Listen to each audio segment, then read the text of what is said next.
ការសង្ខេបរឿងរាមកេរ្តិ៍ខ្សែទី7ពេលដែលបានដំណឹងពីហនុមានហើយព្រះរាមក៏លើកទ័ពស្វាទៅក្រុងលង្កាប៉ុន្តែដោយសារតែទ័ពស្វាមានចំនួនតិចពេកព្រះរាមបានឲ្យសុគ្រីពជួយរកស្ដេចស្វាដែលមានឫទ្ធានុភាពមួយដើម្បីយកមកធ្វើជាមិត្តនៅពេលធ្វើសង្គ្រាមសុគ្រីពបានអួតសរសើរអំពីមហាជម្ពូនៅព្រៃហេមពាន្តថាមានឫទ្ធានុភាពស្មើគ្នានឹងក្រុងពាលីហើយត្រូវជាមិត្តចាស់របស់ពាលីទៀត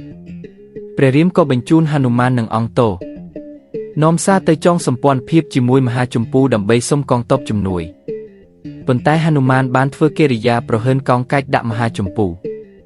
ដូចជាពោលថាបើទៅដល់ថ្ងៃឲ្យលើកទ័ពថ្វាយព្រះរាមទាំងថ្ងៃមហាជម្ពូក៏ឲ្យសេនាចាប់ស្វាទាំងពីរដាក់គុកពេលយប់ហនុមានបានសណ្ដំស្វាទាំងនោះរួចក៏លួចរត់ចេញមកក្រៅពេលចេញរួច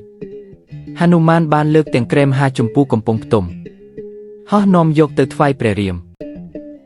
ខ្លាចមហាជម្ពូដែលមានភ្នែកក្រឡេកឆេះក៏បញ្ជាឲ្យហនុមានទៅសុំខ្ចីឲ្យព្រះនរាយណ៍ដើម្បីកំហែងមហាជម្ពូឲ្យខ្លាចមហាជម្ពូបានសុខចិត្តចងស្ពានមេត្រីជាមួយព្រះរាម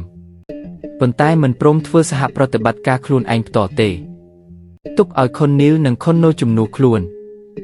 ក្រោយពីប្រមូលបានទ័ពហើយព្រះរាមក៏ឲ្យទ័ពស្វាសង់ស្ពានទៅកោះលង្កា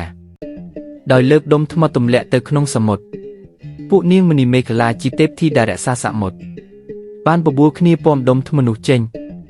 ពេលនោះសុគ្រីពធានាក្រឡាខ្លួនឲ្យធំធ្វើជាស្ពានរីឯអង្គទវិញធានាផឹកទឹកសមុទ្រឲ្យរីង